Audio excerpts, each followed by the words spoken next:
Ok, donc on attaque la théorie pratique et les différentes lignes pour ce qui est de Big Blind contre IP. Donc on va commencer déjà par les lignes qui sont importantes. Déjà, ce qu'il faut bien comprendre, c'est que il y a deux tendances importantes au flop. C'est l'overfold contre le check raise et ils ont tendance à s'y bet beaucoup trop. C'est deux choses très importantes qu'on va retenir pour la suite parce que ça aura de l'importance pour les différentes lignes qu'on peut exploiter après. Donc on va commencer par ce qui est le plus important pour moi sur cette ligne-là, c'est le check raise. Déjà, ce qu'il faut comprendre, c'est que le check raise, c'est vraiment essentiel par rapport au fait que vilain, il n'est pas équilibré. Si vilain était équilibré dans ses stratégies, il n'y aurait aucun problème, on pourrait ne pas trop check raise, ce serait pas grave. Mais la tendance du field, qui est à 6 bet beaucoup, et notamment small, et en plus à pas être trop aggro au niveau de la turn, fait que si on check raise pas assez, alors je sais pas qui est tout le temps en train de cliquer sur le micro. Ouais, c'est... Ouais, ouais, ça y est, ça s'est calmé. Donc, si on check raise pas assez, vu que le field s'y bet trop et double barrel pas assez, on se fait exploit. Donc, avec les lignes de check raise qui sont essentielles, on va avoir deux lignes importantes qui vont être le check raise, check à la turn et on va bet à la river, et le check raise, bet bet, qui sont deux lignes extrêmement exploit contre vilain, avec notamment à la river un seul sizing qui est un sizing deux fois pot. En dessous, c'est pas intéressant, mais ces lignes là avec des deux pots à la river, c'est vraiment des lignes qui sont très exploit et vraiment overfold au niveau de vilain. Donc toutes les lignes qui sont check raise, donc au flop, et après turn qu'on check, qu'on bet, ça change pas grand chose, mais surtout qu'on bet deux pots à la river. Donc vraiment un gros overbet.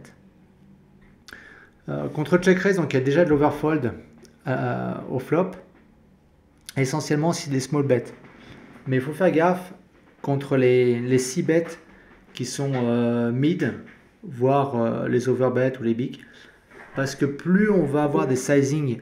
Attendez, je vais juste chercher qui a le micro qui clique tout le temps, parce que sinon on va devenir fou. En fait, c'est que les nouvelles connexions, ils se mutent. Ah ouais. Ah ouais, c'est juste ça. Bah ouais. Ok, ouais, bon alors c'est pas grave. On va laisser comme ça. Euh, ouais, donc plus le sizing de 6 bêtes de vilain est élevé, et plus sa tendance à être trop loose va s'inverser. Il est beaucoup trop tight quand il overbet, il n'a pas assez dans sa range de bluff. Et quand il fait des bêtes mi-pot, voire 3 quarts ou 66%, il est très équilibré. Donc le check raise sera surtout optimal contre les 6 bets small, sachant que c'est l'essentiel de toute façon du field. Je l'avais déjà montré sur certaines fiches que j'avais partagées. Le field fait quasiment essentiellement, même trop, du 6 bet small. Donc ce qui revient à ce qu'on disait tout à l'heure, si on ne check raise pas assez justement, compte tenu qu'il 6 bet large et small, on se fait exploit automatiquement. Donc il faut vraiment penser à être limite trop agressif que pas assez. Et Euh, là, on est arrivé, salut Arnaud. Salut à tous. ouais, Chouarment. Salut. Donc juste pour info, quand on check raise pas assez, on se risque de faire exploit pour trois raisons. La première, si le vilain est 6 bet beaucoup, on a un gain de V, il a un gain de V sur toute la range. Faut être clair. Si vilain il deux barrels pas assez, donc il n'est pas assez agressif à la turn, on perd au niveau de nos values si on ne check raise pas assez.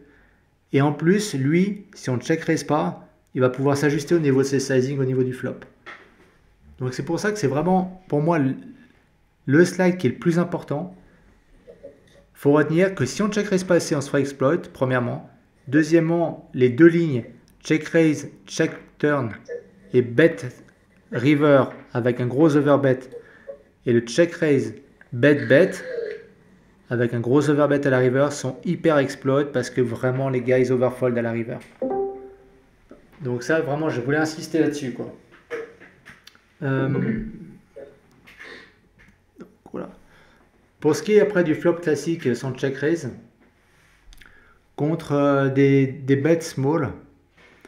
Bon, je pense que quasiment tout le monde fait. On va call quasiment toutes les paires et les backdoors à peu près corrects qu'on a en moyenne. Donc ça, bon, à peu près tout le monde sait le faire. Contre des bets mid, on va commencer à être plus sélectif au niveau des backdoors. Et là, comme je vous disais, au niveau des check raise connus qui sont plus équilibrés, on va être beaucoup plus, on va se caler par rapport à la GTO. On va être beaucoup moins exploit contre des small bets. Et dès qu'on va passer sur des big et des overbets, là, je vous répète, ils sont beaucoup plus tight que la théorie. Donc on peut vraiment commencer à être plus sélectif par rapport à nos mains vis-à-vis de la théorie. Et le raise ne sert quasiment à rien sauf en value, quoi. Donc faut vraiment penser à ça. Après, il y a voilà, le sujet qui me tient à cœur, le donk bet. Le donk bet, c'est souvent l'enfant pauvre du poker parce que c'est souvent considéré comme les fiches qui font du donk. J'avais fait une vidéo, vous pouvez aller voir à l'occasion justement là-dessus. Vu les tendances du field, le donk est devenu hyper important. Le fait justement qu'il overfold de près de 6 à 7% de plus que ce qu'il devrait face au small bet, au small donk bet, et le fait qu'il ne raise pas assez fait que le donk bet devient essentiel. Mais vraiment, si vous faites les simulations avec un raise qui est beaucoup plus bas et les niveaux de fold du field, c'est limite si on donk bet pas 50% de la range, quoi. Donc pensez-y parce que là où vous gagnerez de l'argent, c'est sur des lignes où les gens ne sont pas habitués. Ah, il y a quelqu'un qui a un bruit de fond. Je sais pas qui. Ouais, nickel, merci. Ah non, c'est revenu. Ouais. Donc voilà. Ouais. Zamax, c'est toi qui papotais un peu, que je baisse ton volume ou c'est quelqu'un d'autre? Ah, pardon, excuse-moi. Ouais, pas de soucis. Je coupe. Le mieux, c'est vous coupez les micros et quand vous avez des questions, vous leur mettez, comme ça, c'est tranquille. Pour ceux qui ont du bruit derrière. Donc vraiment, le donk bet, n'hésitez pas sur les low boards. Le field overfold, mais vraiment huge contre des small bets. Et en plus, ils vont pas raise assez. Donc, sur vos meilleurs backdoors, vos meilleurs draws et vos values, vous pourrez 2 barrels sans problème. C'est vraiment une ligne qui est intéressante, quoi. Allez, Pardon, Bruno, mais par opposition, comme ils raise pas assez, ça veut dire qu'ils sont trop honnêtes. Donc ils vont être trop strong dans leur range de raise, donc trop capés dans leur range de juste call. Et ça nous arrange dans énormément de situations. Exactement. Il faut toujours penser dans les deux sens. Ouais. Quand ils overfold, ça veut vraiment dire que quand ils vous suivent ou quand ils vous raise, c'est qu'ils vont être énormément en value. Donc là, dans ce cas-là, on peut vraiment savoir quoi choisir. On regarde les notes et c'est tout, quoi. Ouais, ça me simplifie de ouf. C'est comme le sizing un tiers, il est éclaté parce que le sizing big est bien trop fort, qui affaiblit le sizing tiers et on le reverra dans toutes les situations qu'on étudiera. Il y a beaucoup de biais qu'on va retrouver et c'est pour ça qu'une fois qu'on aura tout vu, ce sera hyper simple pour vous. La turn, c'est des positions depuis Big Blind de toute façon qui sont assez simples, mais il y a des choses assez importantes à savoir, notamment, bon, de toute façon, la turn contre des check raise, vilain, fold toujours aussi un peu plus.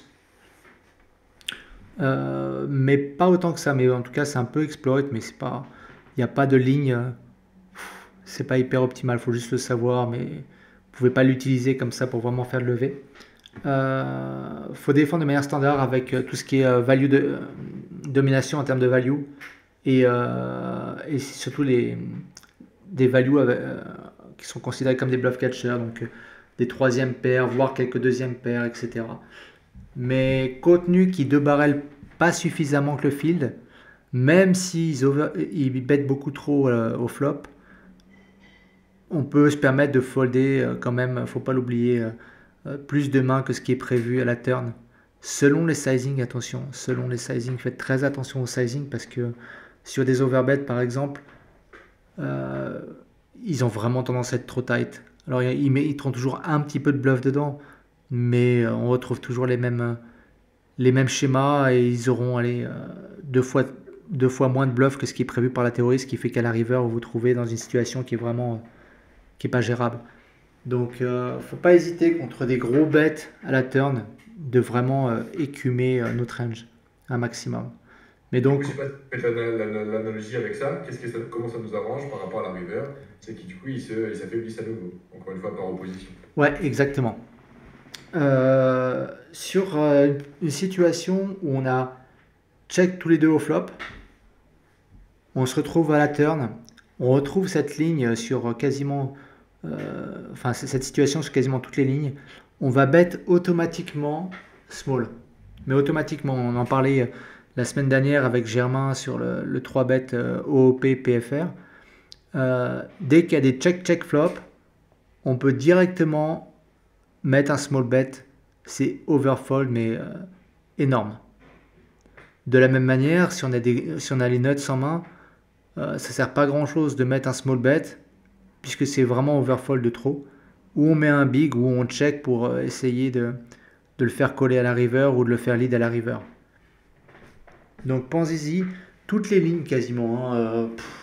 Le 4 bet c'est un petit peu différent, et encore, il y a un overfold qui est énorme à la turn. Quand il y a check au flop, quelle que soit notre situation, OP ou IP, on peut de toute façon toujours bet small en bluff pur, quoi. Donc voilà. D'accord. Excuse-moi de te couper, Benoît, il y a Cos qui demande dans le chat, on Ouais. donc bet quoi du coup? Et il demande si on perd pas de la value contre les joueurs aggro du coup. Alors là, on retourne au flop par rapport au donk. Ouais. Ok. Bah, tu vas donker par rapport à la théorie. Ouais, non, mais c'est sympa. Pour revenir au donk par rapport à la théorie, tu vas te caler par rapport à ça. La seule différence, c'est qu'au lieu de mixer entre du check et du bet, tu peux quasiment bet tous les meilleurs backdoors, toutes les values. Si tu bet quasiment tous les meilleurs draws que tu as et toutes les values, ça fait quand même pas mal. Après, ça sert à rien de bet celles qui ont de la showdown value avec les As-X, par exemple, ou même la plupart des rois, les rois X. Donc, mais si tu regardes par exemple des boards comme 8-6-4 ou des choses comme ça, tu as énormément de mains à bet parce que toutes les 5, les 7, etc., plus après les meilleurs 8x, plus après les nuts, bien entendu, tu vas les avoir après en rajoutant en plus des backdoor flush et autres. Tu as beaucoup de mains à bet.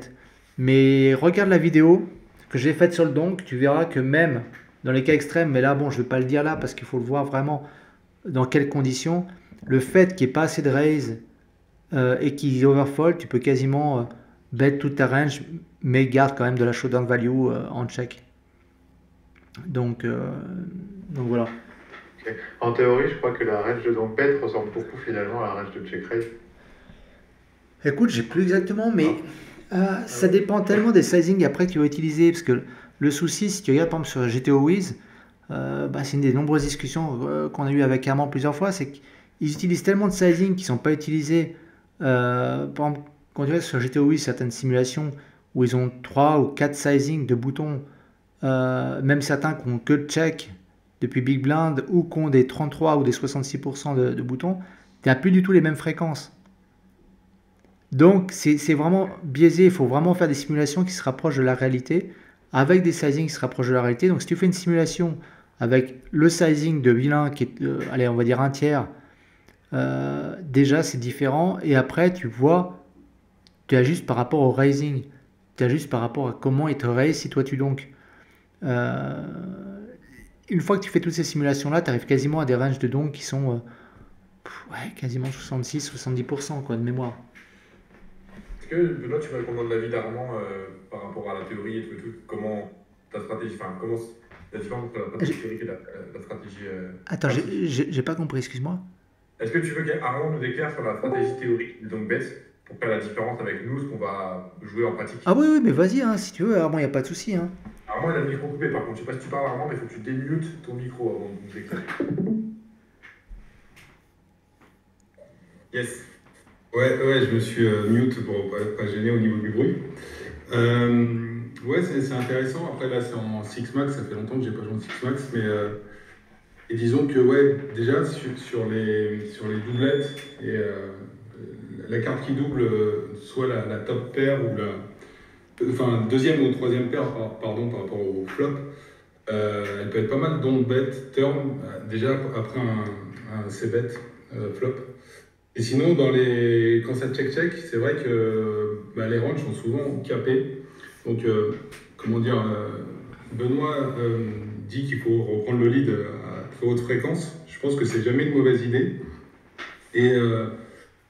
Et aussi, je pense que dans les spots, par exemple en HU, ces lignes-là où ça check, et on a la certitude que vilain est capé, les overbets, double overbet turn river vont être des lignes qui vont être particulièrement efficaces aussi, parce que si vraiment vilain est face-up et on sait qu'il a de la showdown value sur ses deuxième, troisième paires, les double overbets vont pas mal fonctionner aussi in-game. Donc voilà, après j'ai pas les fréquences comme tu le disais par rapport à la GTO sur ces sizings-là. Ben, moi, j'aime pas trop les fréquences parce que pour moi, c'est pas assez parlant. Je préfère, tu vois, comme je disais, par rapport à un board comme 9, 8, 4, allez, même 8, 8, 6, 4, par exemple, des choses comme ça. Tout de suite, tu vois, sans parler de chiffres, de fréquences, que tout ce qui va créer des backdoors, vu ton avantage par rapport à ce board-là, tu peux le donc.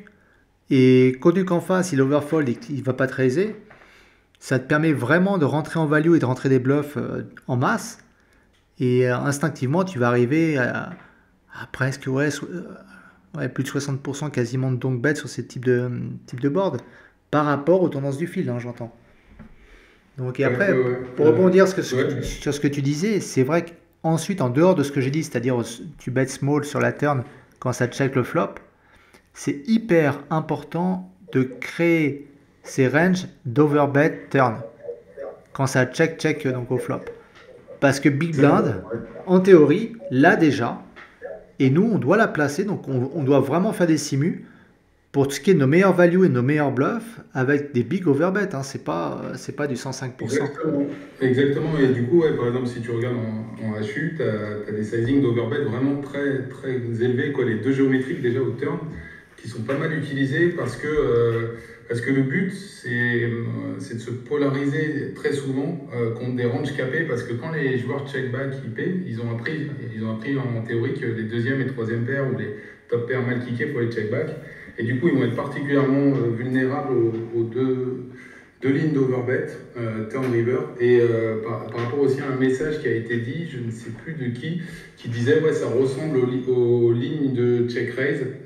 C'est plutôt juste en fait, si on regarde vraiment le solver sur des simus égales, il va mixer entre check raise et overbet justement les mêmes combos, donc, quasiment les mêmes combos, donc c'était une excellente remarque.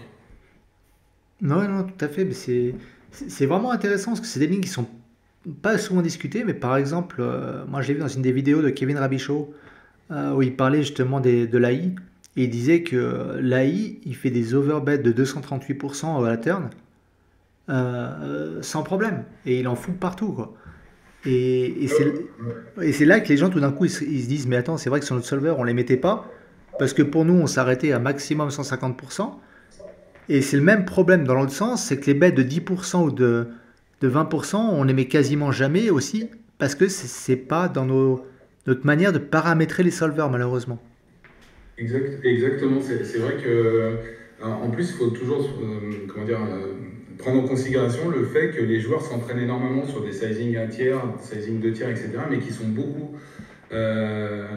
moins entraînés sur des sizing de géométric turn, des choses comme ça, ou des tout petits bêtes. Le cerveau, c'est vraiment complètement contre-intuitif par rapport aux fréquences de choisir ces sizing, et ça met particulièrement en difficulté les adversaires. Mais moi, par rapport à ce que tu disais, c'est vraiment le profiling, je pense, au flop est hyper important. Et les textures de board, et en fonction de ça, même par exemple, la flush rentre au turn, et ben, si on choisit un check raise turn, par exemple, si ça check le flop, on n'a pas besoin de faire le même check raise techniquement que si c'est un board sec. Et toujours penser à l'idée de ce qu'on représente, et plus on représente de combos, moins on a besoin de faire cher. Donc les combos de flush, forcément on va en avoir beaucoup, et moins on représente de combos, plus on doit check raise fort. Et plus on se polarise, plus on doit check raise fort, ou bet fort, ou donc fort.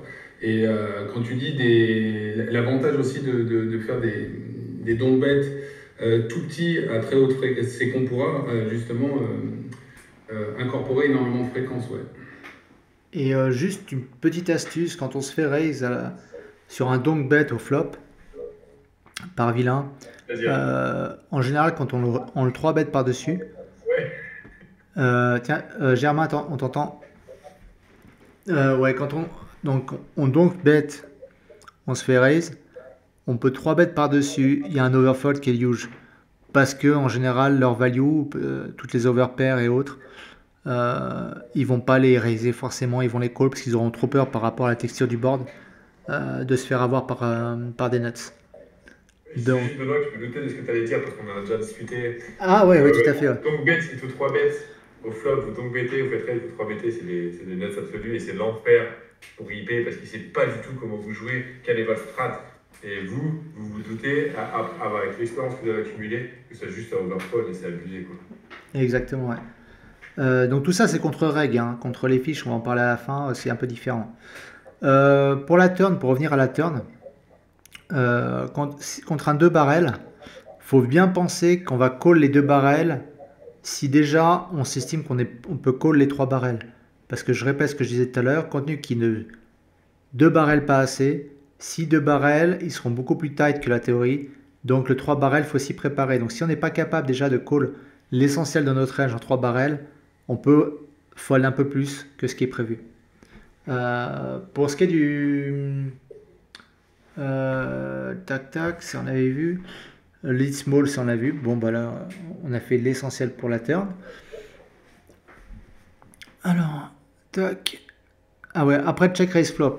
Donc ça, je vous répète ce que j'ai dit tout à l'heure, j'insiste vraiment parce que c'est des lignes où vous ferez le plus d'argent. Les 2 lignes à retenir, c'est le check raise. Bah, de toute façon, il n'y en a que 2. Enfin, sauf celle où on check la river. On check raise le flop, on check ou on bet la turn, ça n'a pas trop d'importance. Et surtout, on overbet huge la river. Quand je dis huge, c'est vraiment 2 fois pot. Ne faites pas des 110%, quoi. Vraiment, c'est du 2 pot. C'est vraiment des lignes qui sont overfold. Grave. Donc utilisez-les. Ouais, check turn, donc check raise flop, check turn et 200% river. Ouais, ou même check raise flop, on bet le turn et on bet la river. Au final, que la turn on bet ou pas, c'est pas trop important. Ce qu'il faut vraiment la river, c'est de balancer du 200%, quoi. Et du coup, des lignes check raise flop, bet small turn et overbet river, sur le papier, ça te semble bon aussi, par exemple? Ah ouais, exactement. Le seul truc qui est important, c'est que sur le check raise, c'est sur le flop, c'est sur des small bets. Puisque après, ils sont beaucoup plus déséquilibrés, alors que sur les small bets, ils sont vraiment trop loose. Ouais, ça fait sens. Et du coup, oui, parce que quand tu pars en check turn, la difficulté, enfin, il y a une difficulté, c'est que l'adversaire va pas forcément check back, donc il y a des lignes de double check raise aussi, j'imagine. Écoute, c'est pas forcément intéressant. C'est pas forcément intéressant sur cette ligne-là. Quand il bet turn et toi tu as checké la turn, donc ouais, il dit. Stable. Ouais, il est stable. Dans ce cas-là, faut vraiment laisser tomber ses pires bluffs et vraiment call, vraiment qu'en value.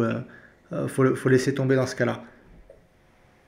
Et comme ça risque d'un poil overfold, on n'a pas intérêt à avoir de value dans cette line, donc du coup plutôt les 2 barrels. Voilà, non mais faut accepter que connu que c'est déjà overfold au flop. Si nous on 2 barrels pas par rapport à les textures, parce que si on 2 barrels pas le turn, c'est que par rapport à ce qui est tombé la carte, il y a une flush ou je sais pas quoi, un truc, et on n'a rien du tout dans la. Enfin, on est vraiment en dehors sur le board. Faut accepter, on laisse tomber ou on call que les meilleurs values et on attend la river.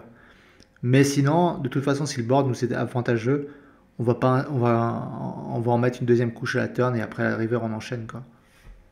Ouais, et puis ouais, juste une précision, là pour le coup, pour la GTO, quand on prend un check raise flop et que ça check turn, on est censé IP prendre beaucoup de bets small. En fait, il n'y a plus beaucoup de bets forts, quoi. C'est vraiment des small bets turn pour le joueur IP. Bah, tu sais que c'est un exploit qui est énorme. Là, alors, je fais une petite aparté depuis Bouton, même depuis EP. Hein, à partir du moment où on est IP contre Big Blind, si on se fait check raise au flop et qu'il check la turn, c'est automatiquement un small bet de notre part. Ouais. En exploit pur parce que c'est overfold large. Ben, en GTO aussi, ça se rejoint pour le coup. Ouais, ouais.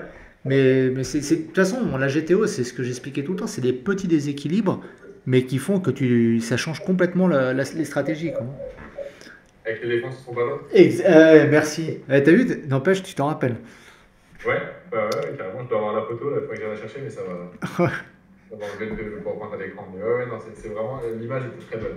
Alors, river, les lignes à se rappeler, c'est on check call, flop, check turn, et là, on bet directement à la river.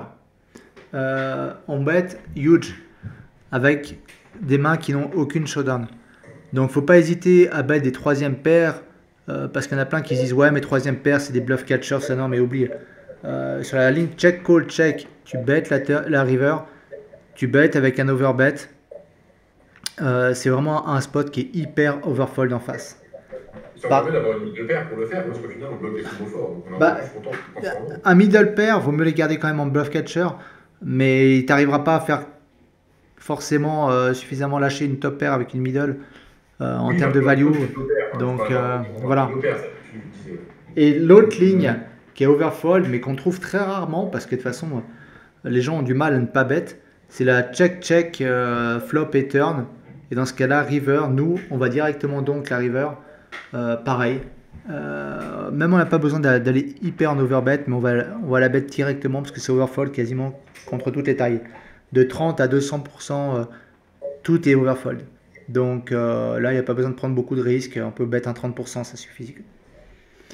Pour ceux qui sont avec nous, là, selon les limites qu'ils jouent, on voit bien que tous les vilains, quand on regarde leur AF par street, ils ont tous des AF corrects flop turn et des AF très très low, très très bas sur les rivers. Et c'est là en fait que c'est complètement dommage pour eux et à notre avantage. Ils bluffent jamais la river. Donc, par biais d'attribution, ils ne peuvent pas imaginer que nous on va l'overbluff cette fameuse river. Et ça c'est tout à notre avantage, il faut en abuser jusqu'à ce qu'ils s'en rendent compte.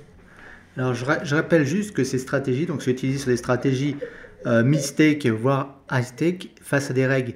Donc plus on va descendre, plus il y aura de fiches. Ça ne veut pas dire que les stratégies sont différentes en low stakes. Ça veut juste dire qu'en low stakes, tu auras beaucoup plus de fiches. Donc, tu auras moins besoin d'être fin au niveau de tes stratégies. Donc, ouais, pour finir sur la river, le bluff catch, il se fait essentiellement sur le bet check bet de la part de Bouton.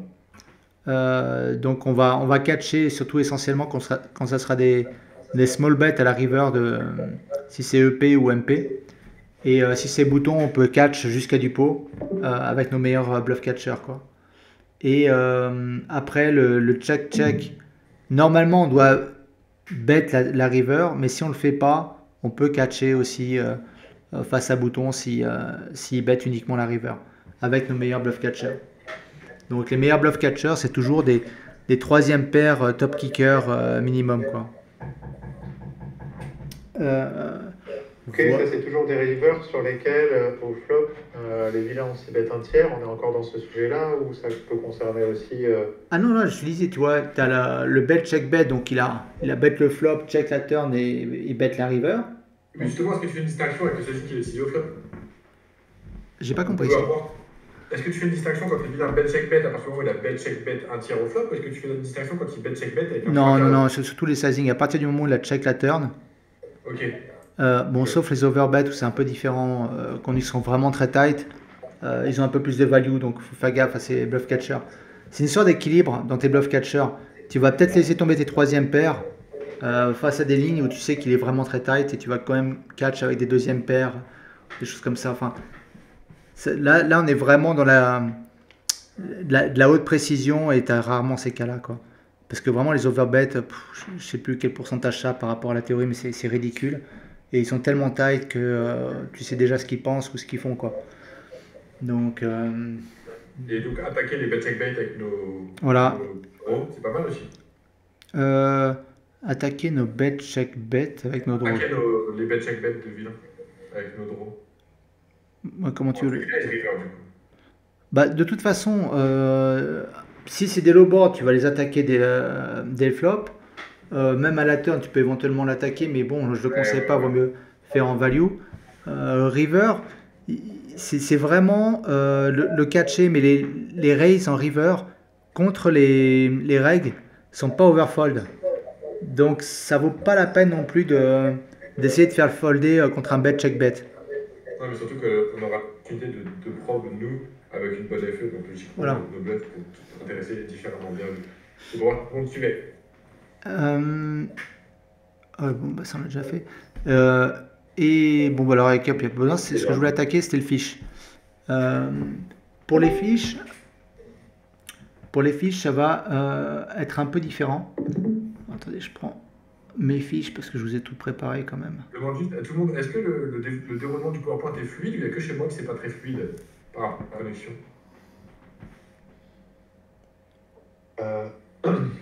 Je réponds pas parce que je regarde pas le PowerPoint en fait. D'accord, ok. Donc je ne sais pas. Non, mais de toute façon, j'enregistre et dessus sera bon. Donc pour le fiche, pour ce qui est du flop, on va essentiellement rentrer tous nos airs sur une ligne. Quand au flop ça check, on va directement enchaîner 2 barrels de 70% turn et river. Donc flop, bouton check, tous nos airs, on bet 70-70, turn et river. Ça, c'est du automatique. Par contre, on fold face à un bet, on se prend pas la tête avec tout ce qui est air. On va call tous nos draws, tous nos draws et nos showdown value. Et par contre, tout ce qui est les nutted showdown, on va les check raise large. Là, par contre, il faut se déséquilibrer au niveau du check raise parce qu'ils n'ont aucune distinction au niveau du sizing. Donc, vous pouvez vraiment faire du 5x sans problème. Et ils vous colleront de toute façon.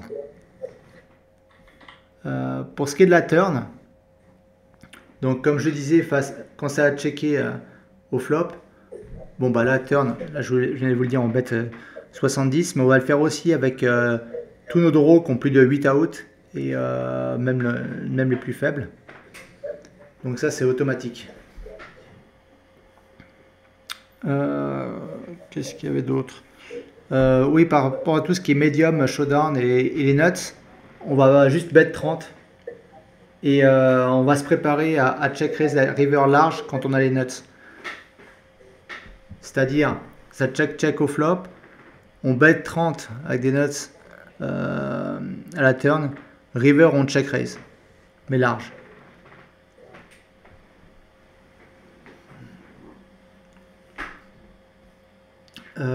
Après sur les lignes, les 2 barrels, tout ça, bon, je vais peut-être pas vous détailler. Ce qu'il faut vraiment comprendre, c'est qu'à la turn, faut pas hésiter à check raise les grosses mains quand il a bet le flop. Si 2 barrels à la turn et que c'est un fiche, faut vraiment check raise. Faut pas hésiter à être très aggro, on l'est pas assez. En pensant toujours qu'on veut jouer fin contre un fiche. Faut pas hésiter à les check raise assez violemment. Parce que c'est là de toute façon où ils vont nous coller. S'ils ont une overpair par exemple, même sur un low board connecté, ils lâcheront pas leur paire d'as ou leur paire de roi. Ils auront toujours l'impression que tu les bluffes. Ils auront tellement eu peur d'être bluffés qu'ils te colleront. Donc voilà. Ça c'était pour cette petite partie strat sur les fiches. Et le reste c'était. Ah oui, pour les bons bluffs. On se retrouve sur la ligne aussi, check, call, check, et on bet la river, exactement comme sur les reg. C'est une bonne ligne de bluff. Donc utilisez-la, gardez-la de façon en tête, parce que reg ou fish, c'est toujours une ligne qui est très intéressante, qui est overfold. Il y a des sizing préférentiels versus fish? Il n'y a pas besoin d'overbet.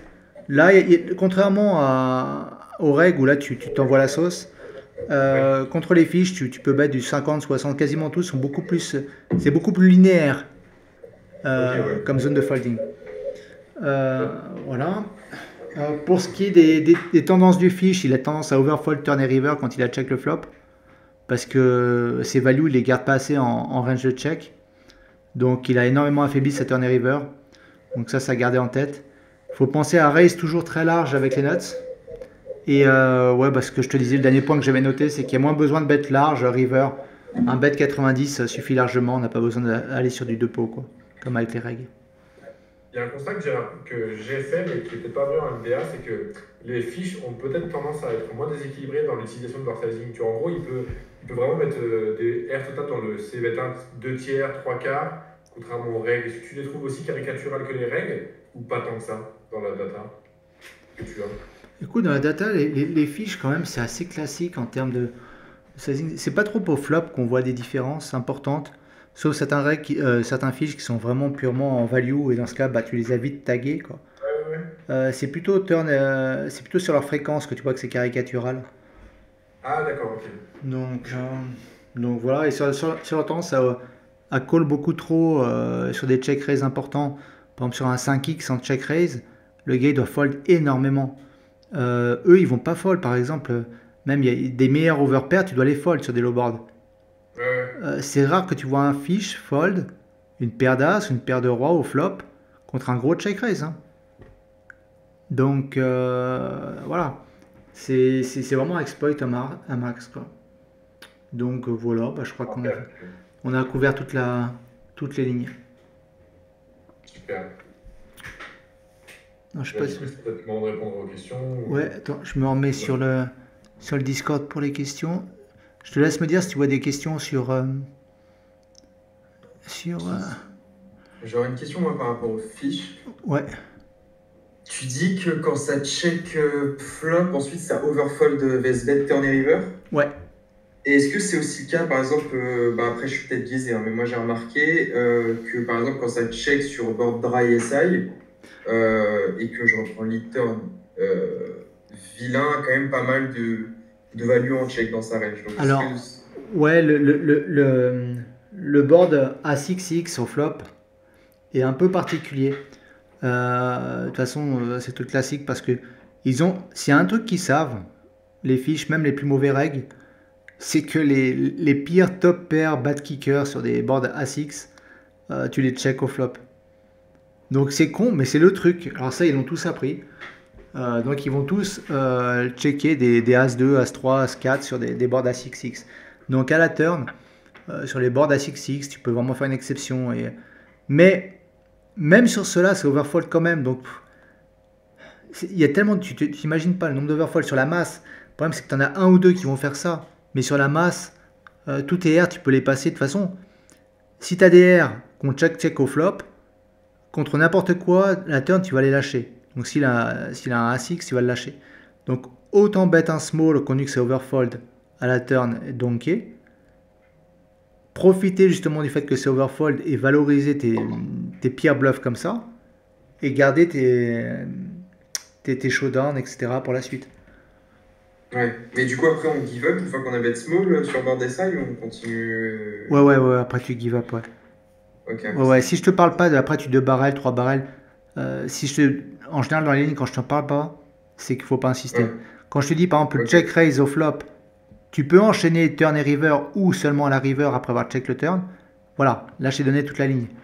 Mais si je t'en parle pas, c'est que non, insiste pas. Faut accepter. Ok, il m'a catch. Vu que c'est overfold, il est plus tight. Je laisse tomber. Ok. Je sais pas si... attends, je regarde juste dans le chat. T'as regardé un peu, Germain, s'il y avait des questions dans le chat? Je n'ai pas sûr, mais...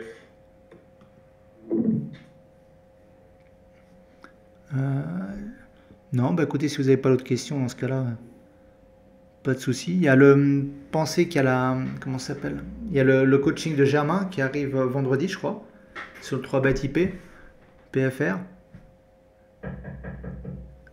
Attendez, je vois quelqu'un. Un Germain, c'est ça, c'est vendredi. Attends, vous m'entendez? Allô?